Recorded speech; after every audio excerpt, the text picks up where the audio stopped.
നമസ്കാരം. ബഹുമാനപ്പെട്ട ഏറ്റവും ആദരണീയ ഡോക്ടർ മാത്യു, ഈ പരിപാടിയുടെ coordinator doctor Nithya, college union vice chairperson Anju Babu, പ്രിയ സഹപ്രവർത്തകൻ ഡോക്ടർ പ്രസാദ്, ഡോക്ടർ ജയശ്രീ, പ്രിയ സുഹൃത്ത് അഷ്റഫ് സർ, പ്രിയ സഹപ്രവർത്തകരെ, ഈ കോളേജിൻ്റെ സൂപ്രണ്ട് നീക്കി, മറ്റ് നോൺ ടീച്ചിങ് സ്റ്റാഫ്, പ്രിയമുള്ള കുട്ടികൾ, ആദ്യം തന്നെ എനിക്കൊരു യൂണിഫോം ഇട്ട കുട്ടികളെ കണ്ടതിൻ്റെ അമ്പരപ്പ് മാറുന്നില്ല. ഒരു വിമൻസ് സെല്ലിന്റെ പ്രോഗ്രാമാണ്. ഇങ്ങനെ കുട്ടികളെ ഇങ്ങനെ നേരത്തെ ഇരിക്കുന്നത് കാണുമ്പോൾ എനിക്ക് സത്യത്തിൽ സന്തോഷമുണ്ട്, അതോടൊപ്പം തന്നെ അതിൻ്റെ ഒരു അമ്പരപ്പുണ്ട്. പക്ഷെ ഇതിലൊരു വലിയ സന്തോഷമുള്ളത്, നമ്മൾ സാധാരണയായിട്ട് രജമാർക്കൊക്കെ അറിയാം, നമ്മള് കൽപ്പറ്റ കോളേജിലൊക്കെ വിമൻസ് സെല്ലിന്റെ പ്രോഗ്രാമിനെ വിളിച്ചാൽ ഒരാൺകുട്ടി പോലും വരില്ല, അവരെ ഓടിക്കളയും. അതാണ് ശരിക്കും നമ്മുടെ യഥാർത്ഥത്തിലുള്ള പാട്രിയാർക്കി എന്ന് പറയുന്നത്. പക്ഷെ ഇവിടെ അങ്ങനെയല്ല. വിലയിരുത്തട്ട് എന്നുള്ളത് വളരെ ചരിത്രം ഉറങ്ങുന്ന നാടാണ്. നമുക്കറിയാം, സഖാവ് EK നായനാരൊക്കെ ഉളിത്താവളം ഒരുക്കിയ പ്രദേശമാണ്. അപ്പൊ അവിടെയുള്ള കുട്ടികൾക്ക് അതിന്റെ ചരിത്രബോധം കൂടുമെന്ന് നമുക്കറിയാം. അതിന്റെയൊക്കെ ഒരു ഫലമാണ് ഇനി ഇരിക്കുന്ന ആൺകുട്ടികൾ എന്ന് പറയാൻ എനിക്ക് വലിയ സന്തോഷമുണ്ട്. കൂടാതെ ഞാൻ ഈ കോളേജിൽ ആദ്യമായിട്ട് കോളേജ് വിദ്യാഭ്യാസ വകുപ്പിൽ ലെക്ചറായിട്ട് സർവീസിൽ പ്രവേശിച്ച കോളേജ് കൂടിയാണ്. ഒരു വർഷത്തെ 2006-2007 ഓർമ്മ എന്ന് പറയുന്നത് വളരെ നല്ല ഓർമ്മകളാണ് എനിക്ക് ഇവിടുത്തെ ഓർമ്മകൾ. കാരണം ഒരുപാട് കാലം, ആ ഒരു വർഷം മുഴുവൻ സമയവും ആദ്യത്തെ റിട്ടേണിംഗ് ഓഫീസറായിരുന്നു, പിന്നെ സ്റ്റാഫ് അഡ്വൈസറായിരുന്നു, പിന്നെ സ്പോർട്സിന്റെ ചാർജ്, ഇങ്ങനെ വ്യത്യസ്ത മേഖലകളിൽ പണിയെടുക്കാൻ അവസരം കിട്ടിയത് ഈ കോളേജിൽ നിന്നാണ്. അതുകൊണ്ട് തന്നെ വിമൻസ് സെല്ലിന്റെ ഒരു പ്രോഗ്രാമിൽ നിത്യ ടീച്ചർ വിളിച്ചപ്പോൾ വലിയ സന്തോഷം വന്നതിന്. ഞാൻ ഇങ്ങോട്ട് വരുമ്പോൾ ഇപ്പൊ വിമൻസ് സെല്ലിന്റെ ഒരു അന്താരാഷ്ട്ര വനിതാ ദിനത്തിന് എന്താണ് സംസാരിക്കേണ്ടത് എന്ന് ആലോചിച്ചപ്പോൾ എനിക്ക് ഓർമ്മ വന്ന ഒരു മുഖം എന്ന് പറയുന്നത് ബാബാ സാഹേബ് BR അംബേദ്കറിൻ്റെതാണ്. BR അംബേദ്കർ പറയുന്നുണ്ട്, ഒരു സമൂഹത്തെ വികസിത സമൂഹം എന്ന് നമുക്ക് വിശേഷിപ്പിക്കാൻ കഴിയുന്നത് അവിടുത്തെ സ്ത്രീ അവസ്ഥ നോക്കിയാണ്.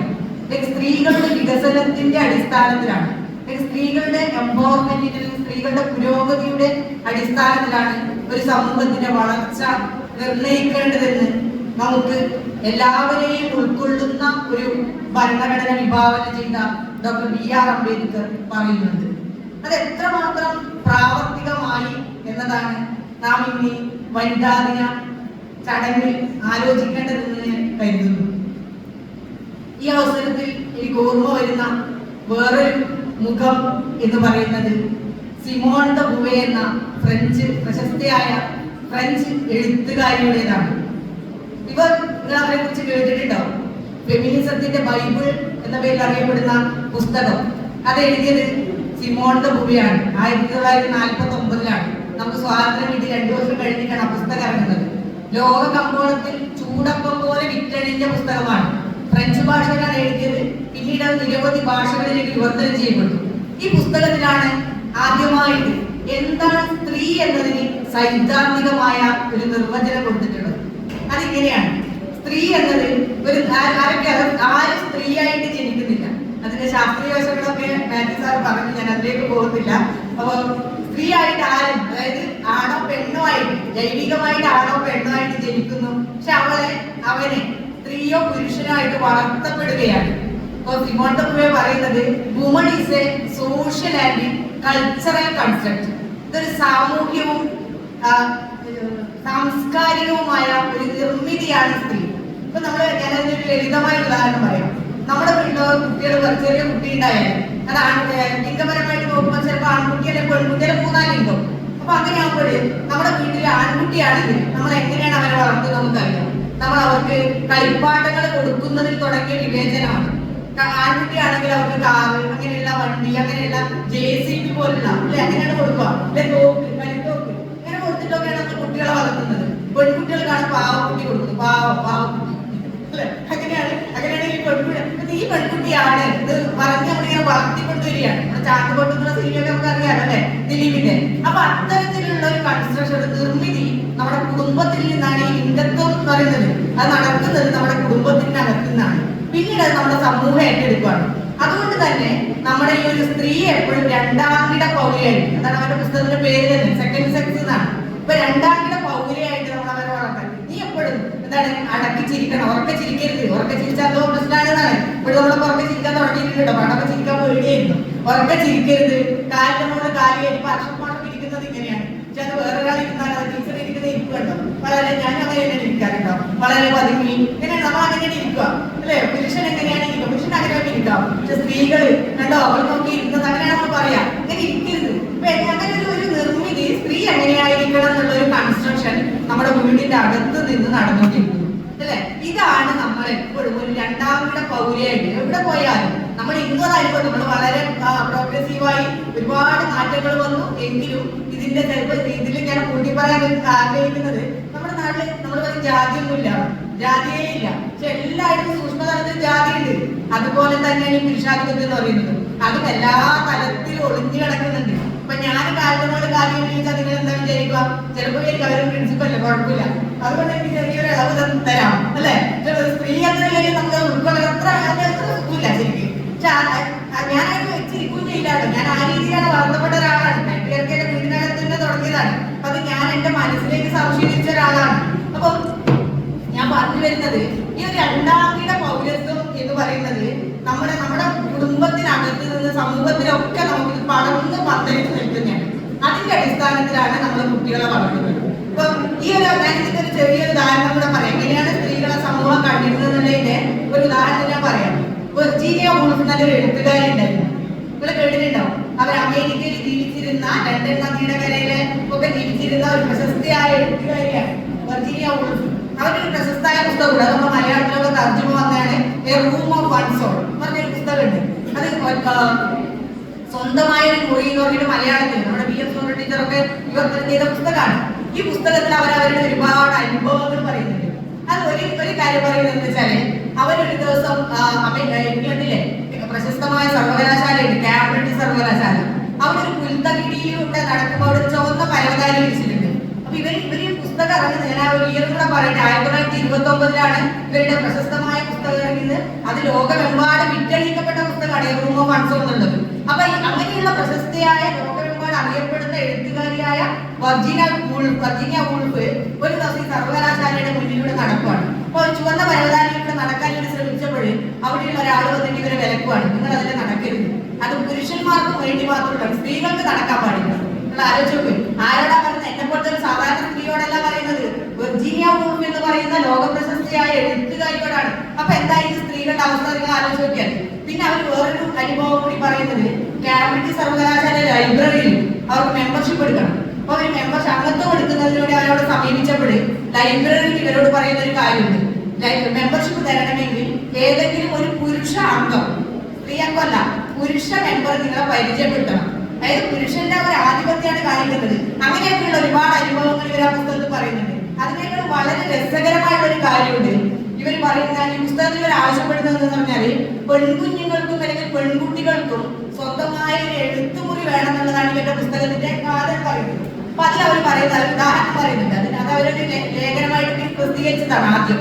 അത് പറഞ്ഞത്, നമ്മളെല്ലാവരും വില്യം ഷേക്സ്പിയറിനെ കുറിച്ച് കേട്ടിട്ടുണ്ടാവുമല്ലോ. അപ്പൊ ഷേക്സ്പിയർ എന്ന് പറഞ്ഞാൽ 16-17 നൂറ്റാണ്ടുകളിലായിട്ട് ജീവിച്ചിരുന്ന ലോകപ്രശസ്തനായ നാടകൃത്താണ് അല്ലെ. അദ്ദേഹത്തിന് ഒരുപാട് പ്രശസ്തമായ നാടകങ്ങളുണ്ട്. അപ്പൊ ഷേക്സ്പിയറിന് ഒരു സഹോദരി ഉണ്ടായിരുന്നെങ്കിൽ എന്ന് നിങ്ങൾ സങ്കല്പിച്ച് നോക്കൂ എന്ന് പറയുന്ന ഒരു ലേഖനമാണ്.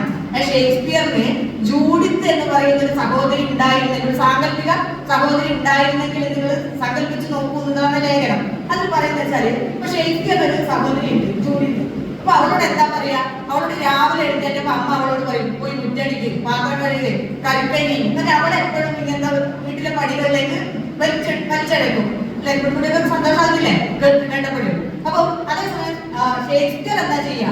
ഷേക്സ്പിയർ രാവിലെ വളരെ സമൃദ്ധമായി ഉറങ്ങി സമയത്തിന് എണീറ്റ്, അത് കഴിഞ്ഞിട്ട് അപ്പോഴേക്കും സഹോദരി ആൾക്ക് അമ്മ പറയും, അതാ ഏട്ടൻ എണീറ്റു, അവർക്ക് ചായ കൊണ്ട് കൊടുക്കും, ഏട്ടന് ചായ കൊണ്ട് കൊടുക്കും. അപ്പൊ ഏട്ടൻ ചായ കുടിക്കുന്നു, ആ ഗ്ലാസ് അവിടെ വെക്കുന്നു. അപ്പൊ സഹോദരി എടുത്ത് പോയിട്ട് കഴുകുന്നു. മാത്യു സാറ് പറഞ്ഞ ഉദാഹരണം തന്നെയാണ്.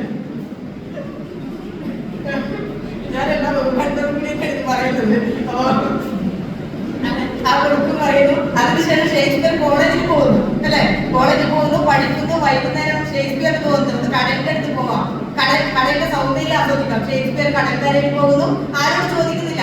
അത് കഴിഞ്ഞ് അവിടെ കടൽക്കരയിൽ ഇരിക്കുമ്പോഴാണ് ഷേക്സ്പിയർ തോന്നുന്നു ഇവിടെ ഇരുന്ന് എഴുതാം, ഒരു നാടകം എഴുതാം. ഇങ്ങനെ നാടകം എഴുതുന്നു. അത് കഴിഞ്ഞ് 2 മണിയോടുകൂടി വീട്ടിലേക്ക് തിരിച്ചു വരുന്നു. ഷേക്സ്പിയറിനെ അമ്മയുടെ ചോറൊക്കെ വിളമ്പി വെച്ചിട്ട് അത് കഴിക്കുന്നു. ഷേക്സ്പിയർ ഉറങ്ങുന്നു. ഷേക്സ്പിയറിന് ഒരു 3 മണിക്ക് തോന്നുന്നു എഴുതാം. അത് ഷേക്സ്പിയർ വളരെ സ്വതന്ത്രമായിട്ടാണ് ഷേക്സ്പിയർ എന്ന പുരുഷൻ ജീവിക്കുന്നത്. അതേസമയം നിങ്ങൾ ജൂഡിത്തിനെ നോക്കും. ജൂഡിത്ത് അമ്മയുടെ കൂടെ എപ്പോഴും നിൽക്കുന്നു. അമ്മ അവിടെ ഓരോ പണികളിലേക്ക് ഇങ്ങനെ ഏർപ്പാടാക്കിക്കൊണ്ടിരിക്കുന്നു. ഒരു 8 മണിയാകുമ്പോൾ അമ്മ ഒരു ഉറങ്ങാം, അങ്ങനെ എല്ലാവരും ഉറങ്ങുന്നു. ഇതാണ് ഒരു പെൺകുട്ടിയുടെ ജീവിതം. അപ്പൊ വെർജീനിയ വൂൾഫ് ചോദിക്കുന്നു, ജൂഡിത്തിന് സർവശേഷിയുണ്ട്, പക്ഷെ ജൂഡിത്തിന് ഒരു എഴുത്തുകാരിയാവാൻ സാധിക്കുമോ? നിങ്ങൾ ആലോചിച്ച്, ജൂഡിത്ത് ഷേക്സ്പിയറിന്റെ എഴുത്തുകാരനാവാം, പക്ഷെ ജൂഡിത്ത് എന്ന ഷേക്സ്പിയറിന്റെ സഹോദരി, ഒരേ വീട്ടിലുള്ള സഹോദരിക്ക് ഒരു എഴുത്തുകാരിയാകാൻ കഴിയില്ല. ഇതാണ് നമ്മുടെ പുരുഷ മേധാവിത്വ സമൂഹത്തിലെ ഏറ്റവും മികച്ച ഉദാഹരണമായിട്ട് വെർജീനിയ വൂൾഫ് ചൂണ്ടിക്കാണിക്കുന്നത്. ഇത് നമ്മൾ ഇന്നും നമ്മുടെ വീടുകളിൽ അനുഭവിക്കുന്നുണ്ട് എന്നുള്ളതാണ്. നിങ്ങൾ ഓരോരുത്തരും ആലോചിച്ച് നോക്കിയാൽ മതി അല്ലെ. ഇത് നമ്മുടെ ഓരോരുത്തരും നമ്മുടെ അത് അനുഭവിച്ചിട്ട് വന്നതാണ്. അത് നമുക്ക് തെറ്റായിട്ട് തോന്നില്ല കേട്ടോ. അതാണ് ഈ പാട്രിയാർക്കിയുടെ ഒരു പുരുഷാധിപത്യത്തിന്റെ ഒരു ഗുണം കൂടി.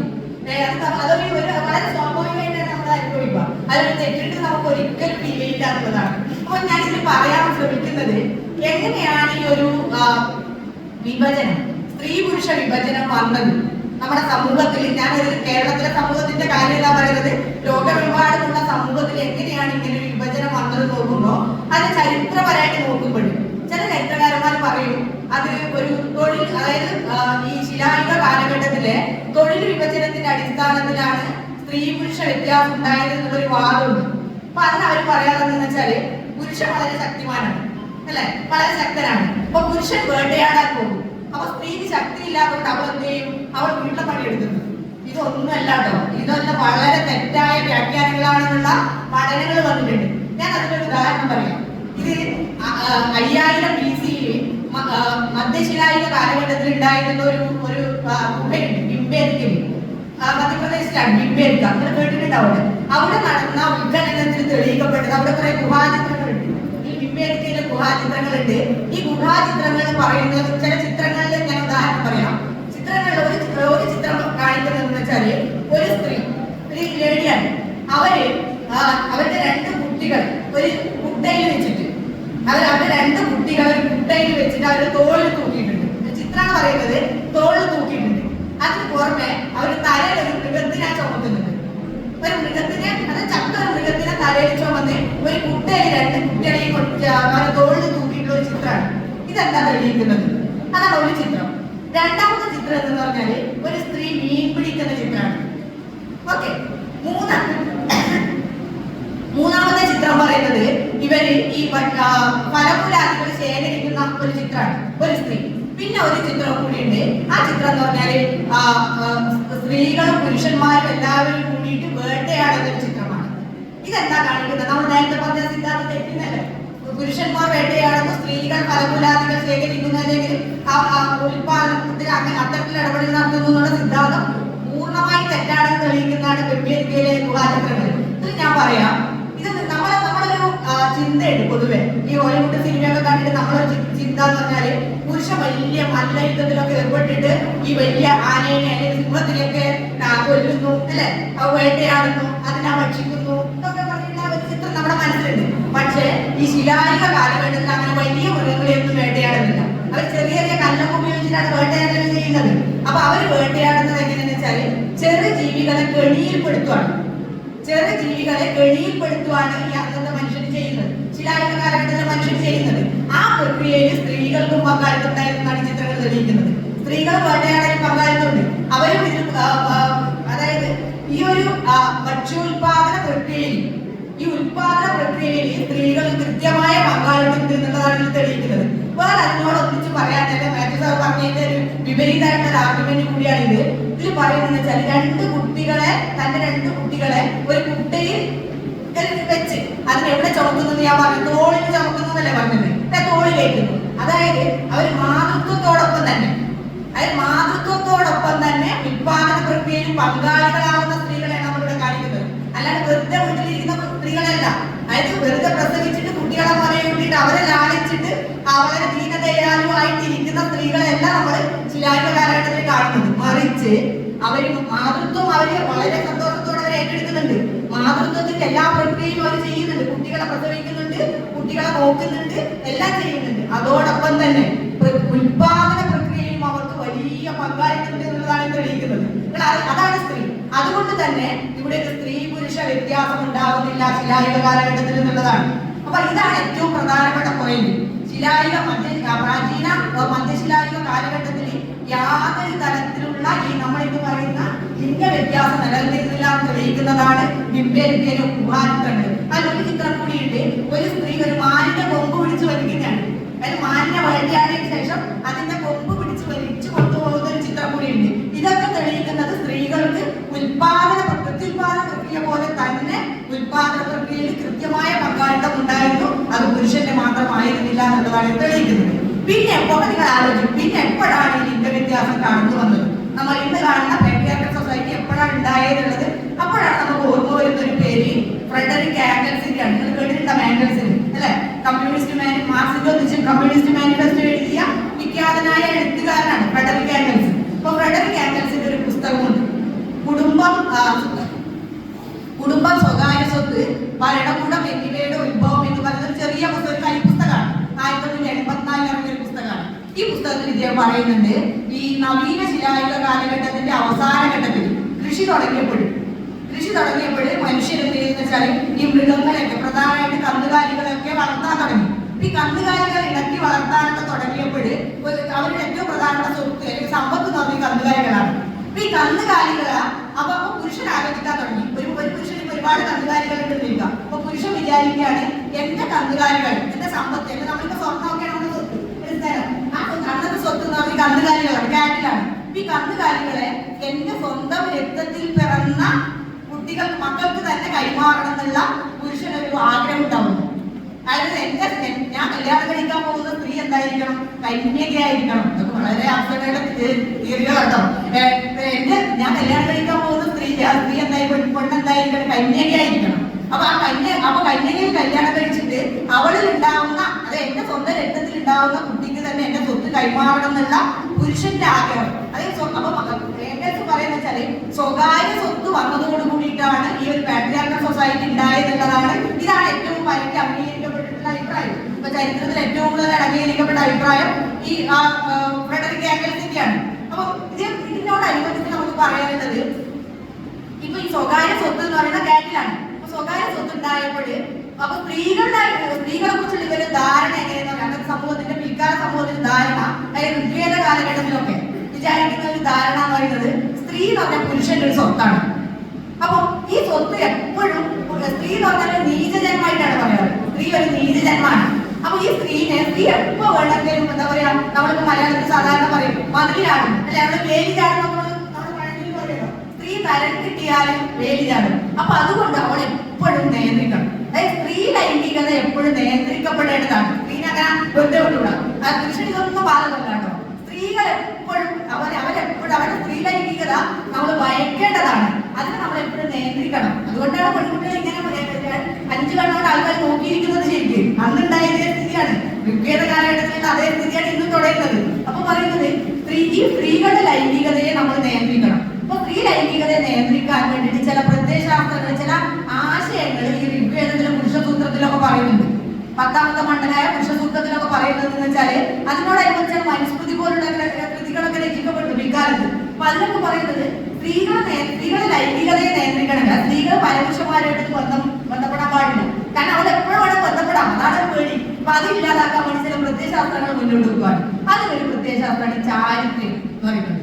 പാതിവൃത്യം ഇവിടെ കേട്ടിട്ടുണ്ടാവല്ലോ. ചാരിത്രം, പാതിവൃത്യം, കന്യകാത്വം, അല്ലെ? കന്യകാത്വം പുരുഷനില്ലല്ലോ. അപ്പൊ ഈ കന്യകാത്വം എന്നൊക്കെ പറഞ്ഞാല് സ്ത്രീ എന്നാൽ പതിവ്രത ആയിരിക്കണം. ആ പുരാണങ്ങളിലൊക്കെ ഒരുപാട് 118 കഥകളാണ് ഈ പാതിവൃത്യത്തിനെ കുറിച്ചിട്ട്. സത്യവാൻ സാവിത്രിയുടെ ഒക്കെ കഥകൾ കേട്ടിട്ടുണ്ടാവും, അല്ലെ? സത്യവാൻ മരിച്ച് അങ്ങ് പോവാണ്, കൊണ്ടുപോവാണ്. അപ്പൊ സാവിത്രി പിറകെ പോവാണ്, യമലോകത്തേക്ക് പോവാണ്. എങ്ങനെ പോകുന്നു ചോദിച്ചാല് അവളുടെ പാതിവൃത്യ ശക്തി കൊണ്ട് പോകുന്നു അവിടേക്ക്. എന്നിട്ട് അവിടെ യമദേവനോട് അഭ്യർത്ഥിക്കുകയാണ് എന്റെ ഭർത്താവിനെ തിരിച്ചു തരണം. അപ്പൊ അവളെ പാതിവൃത്യത്തില് സന്തോഷക്കാരായ യമൻ ഇവരുടെ ഭർത്താവിന്റെ ജീവൻ തിരിച്ചു കൊടുക്കും. നിങ്ങൾ ആലോചിച്ചു എന്ത് അസംബന്ധ കഥയാണ്.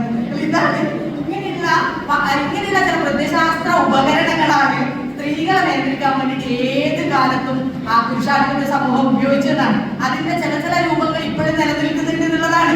അതാണ് ഇപ്പോഴും നമ്മൾ കാണുന്നത്. അപ്പൊ ഞാൻ പറഞ്ഞു വരുന്നത്, പിന്നീട് നമ്മളിങ്ങനെ ഒരു ഗുപ്ത കാലഘട്ടം, ഞാനൊരു ചരിത്രാധ്യാപികയാണ് ഡയറി പറയുന്നത്, ഗുപ്ത കാലഘട്ടമൊക്കെ ആയപ്പോഴേക്കും ഈ ജാതി വളരെ കൊടുമ്പിരി കൊള്ളുവാണ്. ജാതി വ്യവസ്ഥ ഇന്ന് നമ്മൾ സനാതന ധർമ്മം എന്ന് പറഞ്ഞ വലിയ ചർച്ചകൾ നടക്കുന്നുണ്ടല്ലോ അല്ലെ.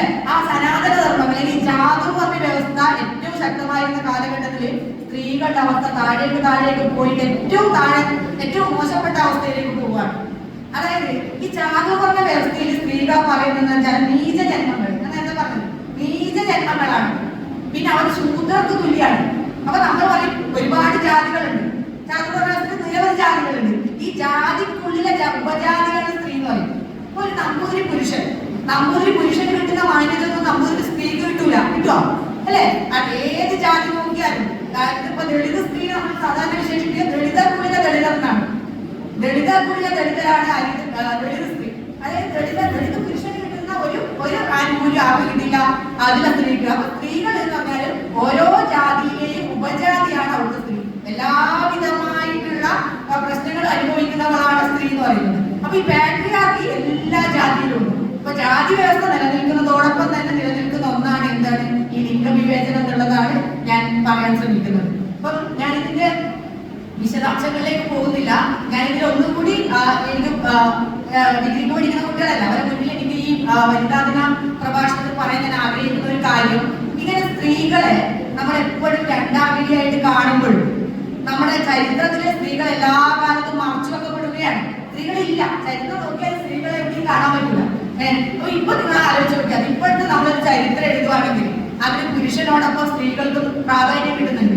അതിനൊക്കെ ഒരുപാട് കാരണങ്ങളുണ്ട്. നമ്മുടെ ചരിത്ര രചനയിൽ വന്ന മാറ്റങ്ങൾ നിങ്ങൾ പഠിക്കുന്നുണ്ടാവും, ഞാൻ അതിലേക്ക് പോകുന്നില്ല. പക്ഷെ എന്തുകൊണ്ടാണ് ഈ സ്ത്രീ മുന്നേറ്റങ്ങൾ ഒരുപാട് നമ്മുടെ നാട്ടിൽ നടന്നിട്ടുണ്ട്, എന്നിട്ടും സ്ത്രീകൾ ചരിത്രത്തിന്റെ പിന്നോക്കം അല്ലെങ്കിൽ പിന്നാമ്പുറത്തായത് എന്തുകൊണ്ട് എന്നുള്ള ഒരു ചോദ്യമുണ്ട്. അപ്പൊ ഞാൻ അതിൽ ചില സ്ത്രീ മുന്നേറ്റങ്ങളെ കുറിച്ചിട്ട് അല്ലെങ്കിൽ സ്ത്രീ പ്രതിരോധങ്ങളെ കുറിച്ചിട്ട് ഒന്ന് രണ്ട് കാര്യങ്ങൾ സൂചിപ്പിക്കാം. നിങ്ങൾക്ക് ബോറടിക്കില്ലല്ലോ.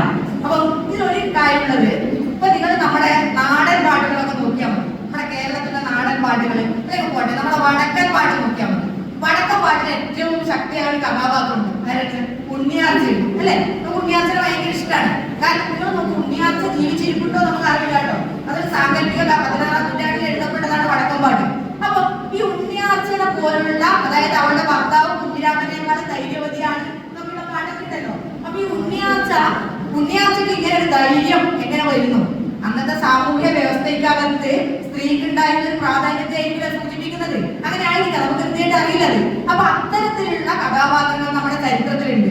ഞാൻ ഇതിന് വേറൊരു ഉദാഹരണം പറയാം. ഈ സ്ത്രീകളുടെ പ്രതിരോധത്തിന് ഒരു ഉദാഹരണം പറയാം. നിങ്ങൾക്ക് ഇഷ്ടമുള്ള ഒരു ഉദാഹരണമാണ്. നിങ്ങൾ ഈ ഫ്രഞ്ച് വിപ്ലവത്തിനെ കുറിച്ച് കേട്ടിട്ടുണ്ടോ? 1789 ഫ്രാൻസിൽ നടന്ന വിപ്ലവമാണ്. ലോകത്തെമ്പാടും എത്രയധികം സ്വാധീനിച്ച വേറൊരു വിപ്ലവം ഇല്ലാന്ന് പറയാം.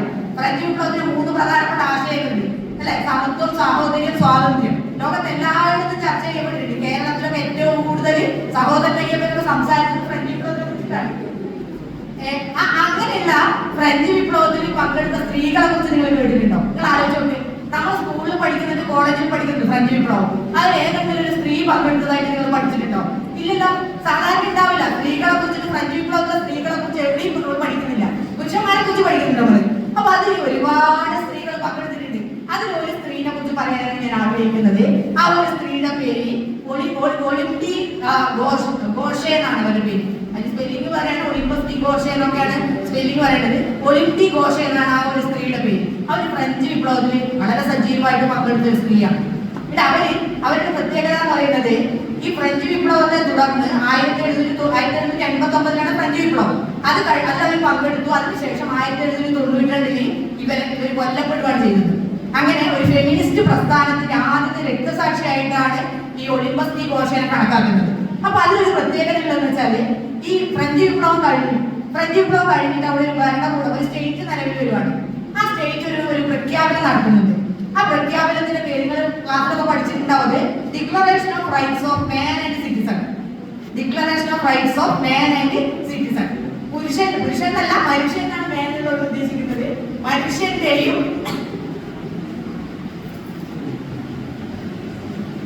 മനുഷ്യന്റെയും പൗരന്റെയും സ്വാതന്ത്ര്യ പ്രഖ്യാപനം എന്നാണ് ഇതിന്റെ അർത്ഥം. മനുഷ്യന്റെയും പൗരന്റെയും സ്വാതന്ത്ര്യ പ്രഖ്യാപനം. ഇത് നിങ്ങൾ നോക്കിയാൽ ഈ മനുഷ്യൻ എന്നുള്ളതിന് അവർ ഉപയോഗിച്ചിരിക്കുന്ന വാക്ക് എന്താണ്? മാൻ എന്നാണ്. അപ്പൊ ഇതിനെതിരെ നമ്മുടെ ഒളിമ്പിയ ഘോഷ് വേറൊരു പ്രഖ്യാപനം, ഒരു ലേഖനം എഴുതുകയാണ് അവർ. ആ ലേഖനത്തിൽ അവരൊരു പ്രഖ്യാപനം നടത്തുന്നു. അവർ ആ ഒരു പ്രഖ്യാപനം ഇങ്ങനെയായിരുന്നു: declaration of rights of woman and female citizen. Declaration of rights of woman and female citizen. മറ്റത് മേൻ ആയിരുന്നു. അപ്പൊ ഇവർ പറയണേ അത് പൗരി എന്നുള്ള ഫീമെയിൽ സിറ്റിസൺ എന്നുള്ള വാക്കാണ്. പൗരി എന്നുള്ള വാക്ക് ആദ്യമായിട്ട്, ഫീമെയിൽ സിറ്റിസൺ എന്നുള്ള വാക്ക് ആദ്യമായിട്ട് ഉപയോഗിച്ചത് ഈ സ്ത്രീയാണ്. ആലോചിച്ച് നോക്കി. ഫ്രഞ്ച് വിപ്ലവം എന്ന് പറഞ്ഞാൽ വലിയ മഹത്തായ ആശയമൊക്കെ കൊണ്ടുവന്ന വിപ്ലവത്തിൽ ഒരിക്കലും സ്ത്രീയുടെ സ്വാതന്ത്ര്യത്തെ കുറിച്ച് അല്ലെങ്കിൽ സ്ത്രീയുടെ പൗരത്വത്തിനെ കുറിച്ച് ഒരു വാക്കും പറയുന്നില്ല. മറിച്ച് അങ്ങനെ ഒരു പ്രഖ്യാപനം നടത്തുന്നത് ഒളിമ്പിയ ഘോഷയാണ്. ഒളിമ്പിയ ഘോഷയെ അങ്ങനെ ദേശദ്രോഹ കുറ്റം ചെയ്തു എന്ന് പറഞ്ഞ് ഭരണകൂടം അവരെ ഗില്ലിറ്റിൻ ചെയ്ത് വധിക്കുകയാണ് ചെയ്യുന്നത്. അപ്പോഴും വളരെ രസകരമായിട്ട് കൗതുകമായിട്ട് ഒരു കാര്യം നടക്കുന്നുണ്ട്. ഇവർ ഒളിമ്പിയ ഘോഷ പറയുന്നത് ഒരു സ്റ്റേറ്റ്, അതായത് പുരുഷാധിപത്യത്തിൽ അധിഷ്ഠിതമായ ഒരു ഭരണകൂടം ഒരു സ്ത്രീയെ കുറ്റവിചാരണ ചെയ്ത് വധിക്കുകയാണ്. അതായത് ഒരു സ്റ്റേറ്റ്, ഒരു പുരുഷന്റെ ഭരണകൂടമാണ് ആരെ വധിക്കുന്നത്? അവരുടെ നിയമം അനുസരിച്ച് ഒരു സ്ത്രീയെ വധിക്കുന്നു, കൊലപ്പെടുത്തുന്നു. അങ്ങനെയാണെങ്കിൽ സ്ത്രീകൾക്ക് നിങ്ങളുടെ നിയമം ഞങ്ങൾക്ക് കൂടി ബാധകമാക്കണം, അതുകൊണ്ട് ഞങ്ങൾക്ക് കൂടി എന്ത് തരണമെന്നാണ്? വോട്ടവകാശം തരണമെങ്കിൽ മരിക്കാൻ പോകുന്ന സന്ദർഭത്തിൽ കൂടി ഒരു ആവശ്യപ്പെടുവാണ്. ഇവർ വേറൊരു പ്രഖ്യാപനം ആ സമയത്ത് പറയുന്നുണ്ടോ? ഫ്രഞ്ച് വിപ്ലവം മനുഷ്യൻ എന്ന് കണക്കാക്കുന്നത് പുരുഷനെ മാത്രമാണെന്ന് കൂടി ഇവർ പറയുന്നുണ്ട്. ഫ്രഞ്ച് വിപ്ലവം മനുഷ്യൻ എന്ന് പറയുന്നത്, ഇവിടെ മേൻ എന്ന് പറയുന്നത് പുരുഷനെ മാത്രമാണ്. അവിടെ സ്ത്രീകൾക്ക് ഫ്രഞ്ച് വിപ്ലവം ആ സ്ത്രീകളുടെ ശാക്തീകരണത്തിന് യാതൊരു പ്രാധാന്യവും കൊടുക്കുന്നില്ല എന്ന് ഇവർ 1792 അതിനിശ്ചിതമായിട്ട് വിമർശിക്കുന്നുണ്ട്. നിങ്ങൾ ആലോചിച്ചു, ആ ഒരു വലിയ ലോകത്തെ ആകമാനം സ്വാധീനിച്ച ഫ്രഞ്ച് വിപ്ലവത്തിനെയാണ് ഒളിമ്പിയ ഘോഷ ഇങ്ങനെ വിമർശിക്കുന്നത്. അതോടെ ഇവരെ ഗില്ലിറ്റിൻ ചെയ്ത് ഇവർ ആദ്യത്തെ ഫെമിനിസ്റ്റ് രക്തസാക്ഷിയായി മാറുകയാണ്. ഇങ്ങനെയുള്ള സ്ത്രീകൾ, ഇത്രയും വലിയ പ്രതിരോധം തീർത്ത സ്ത്രീകൾ എന്തുകൊണ്ടാണ് ചരിത്രത്തിൽ ഇല്ലാതെ പോയതെന്ന് നമ്മുടെ പെൺകുട്ടികൾ ആലോചിക്കണമെന്നാണ് എനിക്ക് ഈ സമയത്ത് പറയാനുള്ളത്. അപ്പൊ ഞാൻ ഇതോടനുബന്ധിച്ച് കേരളത്തിൽ ഉണ്ടായ ഒരു മുന്നേറ്റത്തെ കുറിച്ച് കൂടി പറയാൻ ഞാൻ ആഗ്രഹിക്കുന്നു. കേരളത്തിൽ നിങ്ങൾ നങ്ങേലിയെ കുറിച്ച് കേട്ടിട്ടുണ്ടോ? അല്ലെ? അപ്പൊ നമ്മുടെ ഫേസ്ബുക്കിലൊക്കെ കുറെ ദിവസമായിട്ട് നങ്ങേലിയുടെ ഒരു മുല ഛേദിച്ച നങ്ങേലിയുടെ ചിത്രം ഇങ്ങനെ പ്രചരിക്കുന്നുണ്ടാവും. ഇത് കണ്ടിട്ടുണ്ടാവും അല്ലെ? നങ്ങേലി എന്ന് പറയുന്നത് ആലപ്പുഴ ജില്ലയിലെ ഒരു ചെറുതല താലൂക്കിൽ ജീവിച്ചിരുന്ന ഒരു ഈഴവ സ്ത്രീയാണ്, താഴ്ന്ന ജാതിയിൽപ്പെട്ട സ്ത്രീയാണ്. അപ്പൊ അവരോട് തിരുവിതാംകൂർ രാജാവിന്റെ ഭടന്മാർ, പടയാളികൾ ഇവരുടെ അടുത്തേക്ക് മുലക്കരം പിരിക്കാൻ പോവാണ്. മുലക്കരം എന്ന് പറഞ്ഞാൽ മുല കെട്ടുന്നതിന്, മുലക്കച്ച കെട്ടുന്നതിന്റെ കാര്യമല്ല കേട്ടോ.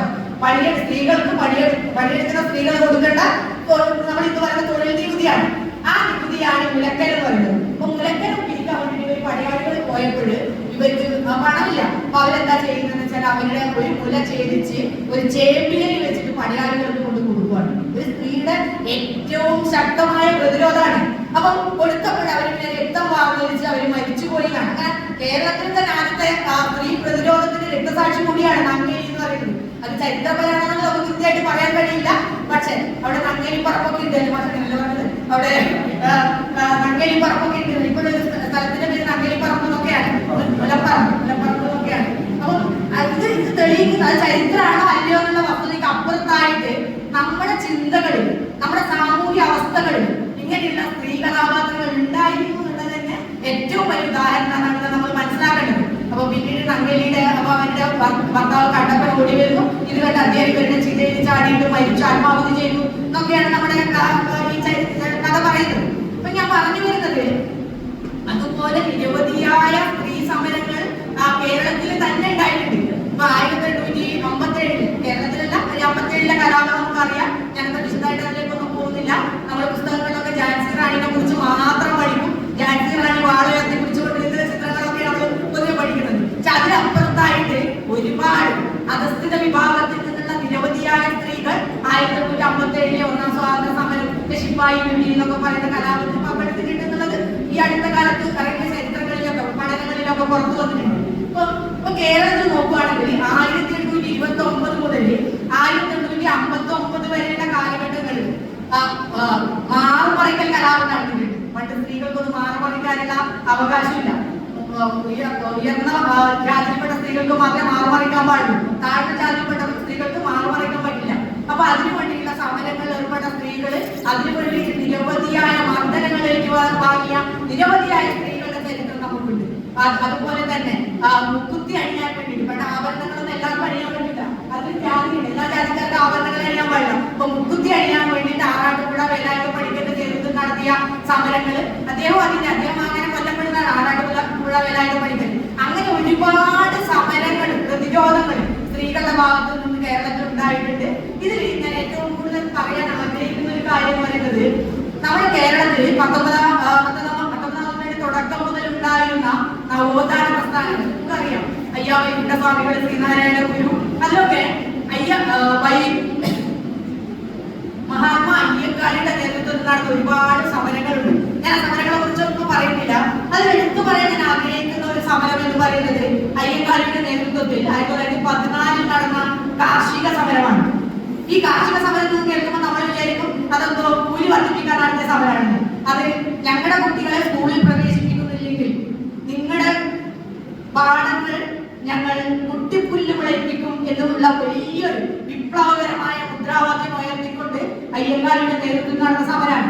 ഈ സമരത്തിൽ കൂടുതലായിട്ട് പങ്കെടുത്തത് അധസ്ഥിത വിഭാഗത്തിൽ നിന്നുള്ള സ്ത്രീകളാണ്.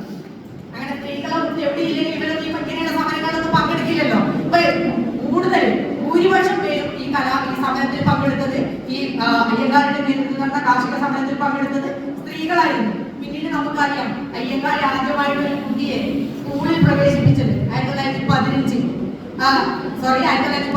തന്നെ പ്രവേശിപ്പിച്ച് പഞ്ചമി എന്ന 8 വയസ്സുള്ള പെൺകുട്ടിയാണ്.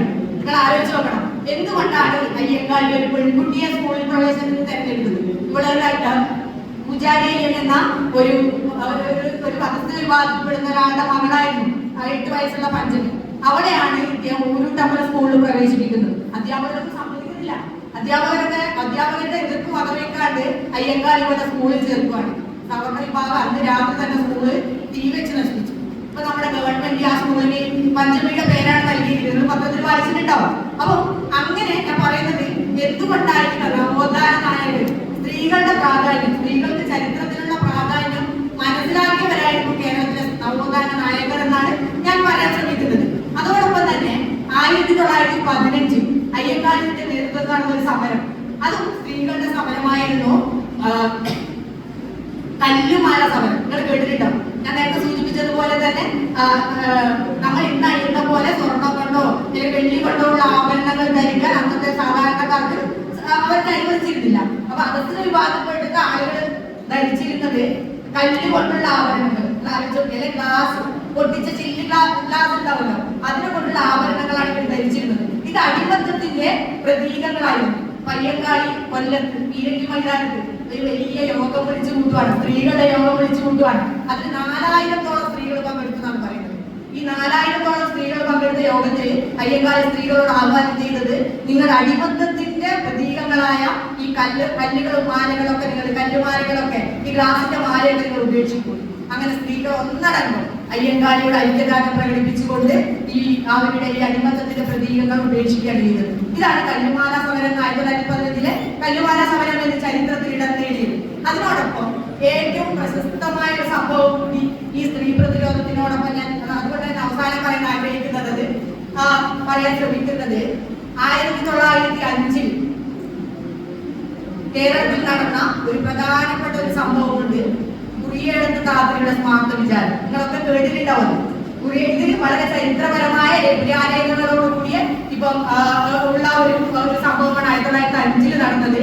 ഇതിലുള്ളത് എന്ന് വെച്ചാല് കുറിയെടുത്ത് താത്രി എന്ന് പറയുന്നത് അവർ തൃശ്ശൂർ ജില്ലയിലെ കൽപ്പകശ്ശേരി ഇല്ലത്തിലെ ഒരു അന്തർജനമായ നമ്പൂതിരി സ്ത്രീയാണ്. അപ്പൊ അവരെ 13ാമത്തെ വയസ്സിൽ കുറിയെടുത്ത് ഇല്ലത്ത് രാമൻ നമ്പൂതിരി വരെ വേടി കഴിച്ചു കൊണ്ടുപോവാണ്.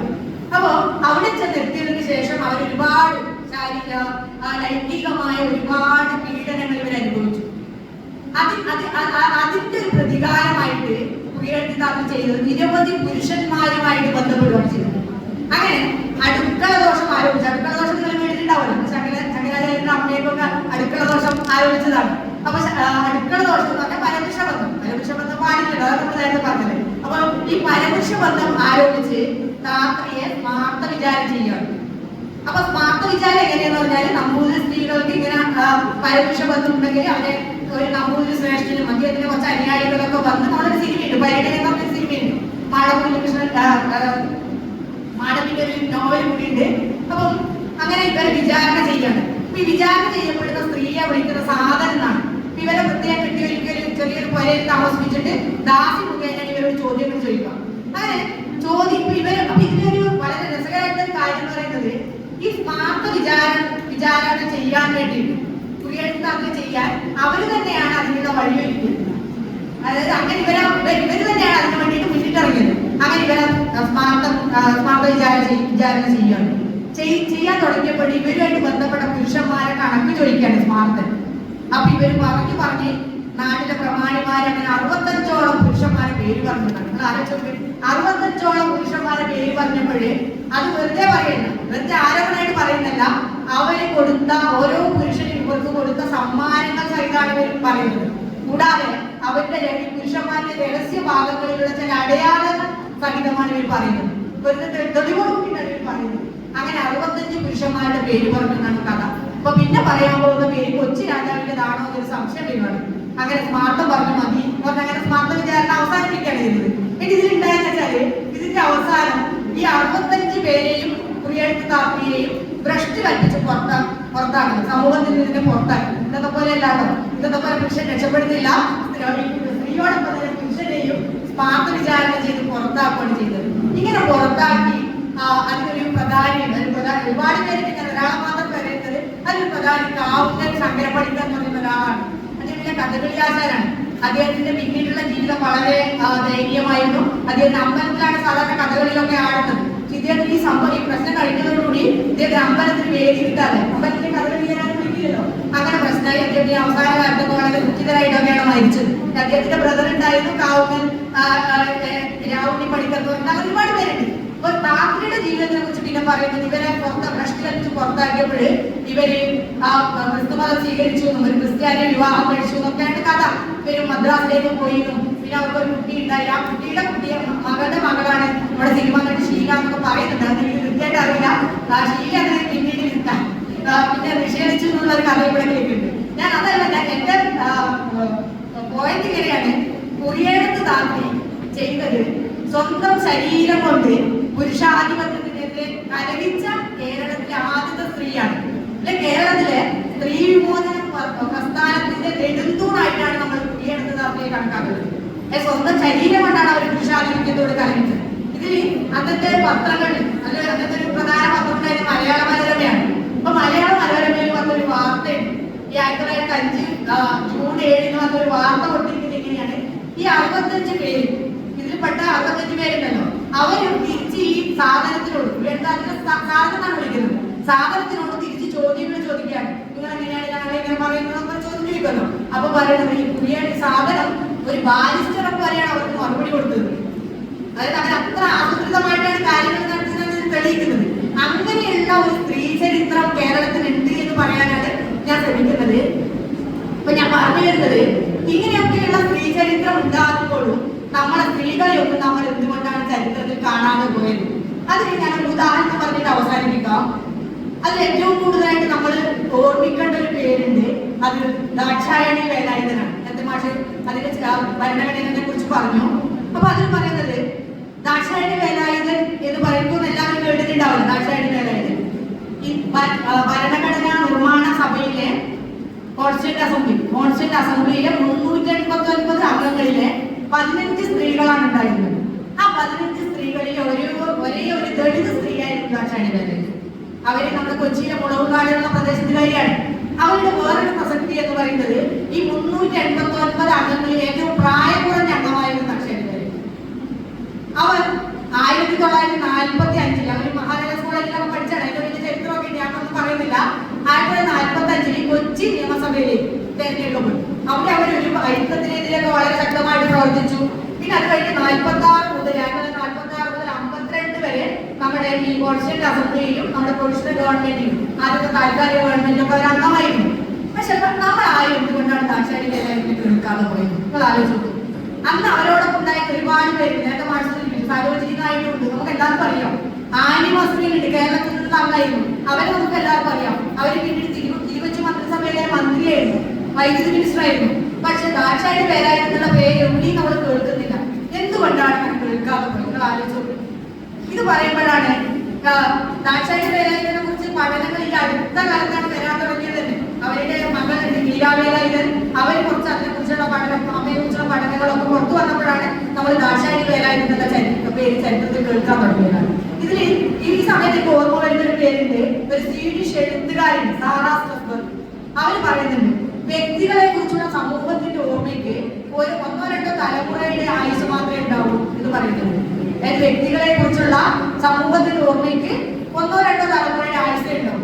അതൊരു സ്ത്രീയെ കുറിച്ചാണെങ്കിൽ സമൂഹത്തിന് ഓർമ്മയെ കാണിക്കും. അതാണ് ഇപ്പോൾ സംഭവിച്ചത്. അതൊരു ദളിത് സ്ത്രീ ആണെങ്കിൽ നിങ്ങൾ നോക്കിയാൽ മതി. ദാക്ഷായണി വേലായുധൻ ദളിത് സ്ത്രീയാണെങ്കിൽ അവർ ചരിത്രത്തിലെ ചവറ്റുകൊട്ടയിലേക്ക് എറിയപ്പെടുന്നതാണ് നമ്മുടെ ചരിത്രം എപ്പോഴും നമ്മളെ ഓർമ്മിപ്പിച്ചുകൊണ്ടിരിക്കുന്നത്. നേരത്തെ ഞാൻ അവസാനിപ്പിക്കുകയാണ്. നേരത്തെ മേനത്തി സാറ് പറഞ്ഞ ചില കാര്യങ്ങളിലെ ഒരു അഭിപ്രായ വ്യത്യാസം കൂടി പറയണമെന്ന് ഞാൻ കരുതുന്നു. കാരണം ഞാൻ നേരത്തെ സൂചിപ്പിച്ചതുപോലെ തന്നെ സ്ത്രീയും പുരുഷനും അല്ലെങ്കിൽ ആണും പെണ്ണും അത് ജൈവികമായിട്ടുള്ള ജീവശാസ്ത്രപരമായിട്ടുള്ള വ്യത്യാസങ്ങൾ ഉണ്ടാകണം. അല്ലാതെ ബുദ്ധിപരമായിട്ട് യാതൊരു വ്യത്യാസവും സ്ത്രീയും പുരുഷനും തമ്മിലില്ല. നമ്മുടെ സാഹചര്യങ്ങൾ നമ്മളെ സ്വാധീനിക്കാം. അതിനാണ് നമ്മൾ ഈ കൾച്ചറൽ ക്യാപിറ്റൽ എന്നൊക്കെ പറയുന്നത്. അങ്ങനെ നമ്മളെ സ്വാധീനിക്കാം. അല്ലാണ്ട് പുരുഷനായിട്ട് ജനിച്ചത് കൊണ്ടും ആണായിട്ട് ജനിച്ചത് കൊണ്ട് അവൻ അസാമാന്യമായ കഴിവുകളും, പെണ്ണായിട്ട് ജനിച്ചത് കൊണ്ട് അവൻ കഴിവില്ലാതെ ഒന്നുമല്ല ജനിക്കുന്നത്. ശാസ്ത്രീയമായിട്ട് മാഷ് പറഞ്ഞ കാര്യങ്ങളോട് നമ്മൾ യോജിക്കുന്നു. ക്രോമസോമിന്റെ കാര്യത്തിലൊക്കെ മറ്റ് ഇപ്പോ ഈ നമ്മുടെ സ്ത്രീ എന്ന നേരത്തെ സൂചിപ്പിച്ച കാര്യം തന്നെയാണ്. സ്ത്രീയെ എപ്പോഴും നിയന്ത്രിക്കാനുള്ള ചില